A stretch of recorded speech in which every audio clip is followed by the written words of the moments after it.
প্রিয় ছোট্টখানি ভাই ও বোনেরা, একটি প্রতিষ্ঠান সারা বিশ্বে এবং সারা দেশে প্রতিষ্ঠিত করার জন্য যারা শিক্ষা এখানে নিচ্ছে তারা আছে দেশময় প্রতিযোগিতার সামনে। সারা বিশ্বে বাংলাদেশের ছাত্রছাত্রীরা এখন অত্যন্ত সম্মানের সঙ্গে বিভিন্ন প্রতিযোগিতায়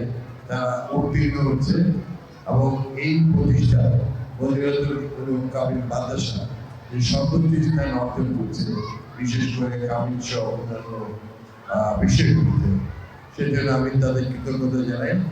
আজকে যারা শিক্ষার পাশাপাশি ক্রীড়াঙ্গন এবং সাংস্কৃতিক অনুষ্ঠানে যারা বার্ষিক পুরস্কার বা বার্ষিক এই ক্রীড়া অনুষ্ঠানে যারা পুরস্কার অর্জন করেছে তাদেরকে আমি আন্তরিক শুভেচ্ছা জানাই এবং সেই সঙ্গে সঙ্গে নিজের মেধাকে বিকশিত করার জন্য এবং নিজেকে প্রকাশিত করার জন্য সেই শিক্ষার পাশাপাশি খেলাধুলা, সাংস্কৃতিক অনুষ্ঠান, আর বিশেষ করে আমি তো এখন দেখি সারা বিশ্বে যে তেলাওয়াত হয় কোরআন শরীফের রাত, সেটা বাংলাদেশ এখন সবচেয়ে ভালো খবর হচ্ছে। এবং জুম্মার নামাজ সব নামাজেই যখন আমার মুসলিম ভাইরা যারা অত্যন্ত সুন্দর কোরআন শরীফ পড়ে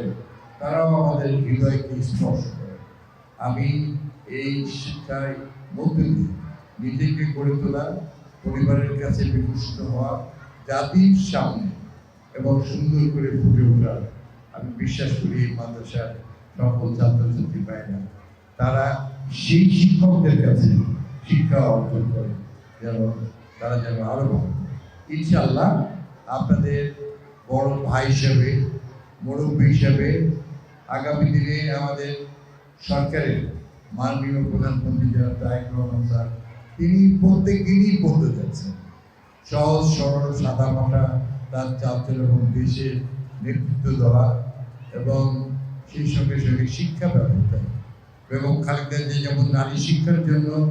সর্বোচ্চ অবদান রেখে গেছেন, তিনিও একই পথে আগাচ্ছেন। শহীদ প্রেসিডেন্ট জিয়াউর রহমানও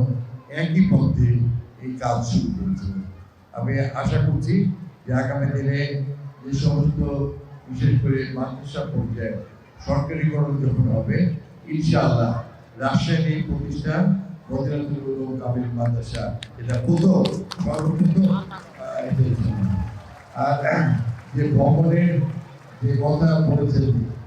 মাল্টি-স্টোরি বিল্ডিং, অবশ্যই সংসদ সদস্য এবং এই এলাকার দায়িত্ব হয়ে আমার দায়িত্ব থাকবে। এই প্রতিষ্ঠান আমার বড় ভাইকে আল্লাহ আরো হায়াত দিক, তিনি যেন জীবদ্দশায় দেখে যান সেই পুকুর থেকে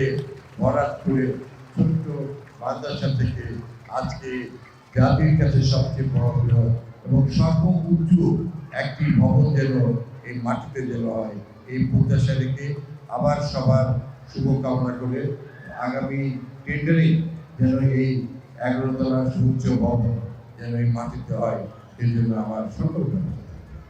আর সেই সঙ্গে সঙ্গে আমি বাচ্চাদেরকে বলবো যে সামনে বৃক্ষরোপণ কর্মসূচি চলছে। বাড়ির সামনে যদি ছোট্ট জায়গা থাকে অথবা কোনো আত্মীয় যদি জায়গা থাকে, প্রতিবেশী এগুলো হোক, আমার মামুনিরা এবং আমার ছোটরা তারা প্রত্যেকেই একটা ঔষধি আর একটা হচ্ছে ফলদেয় বৃক্ষ তারা রোপণ করবে এবং তাদের স্মৃতিতেই যেন এই বৃক্ষ যেন বড় হয় তার জন্য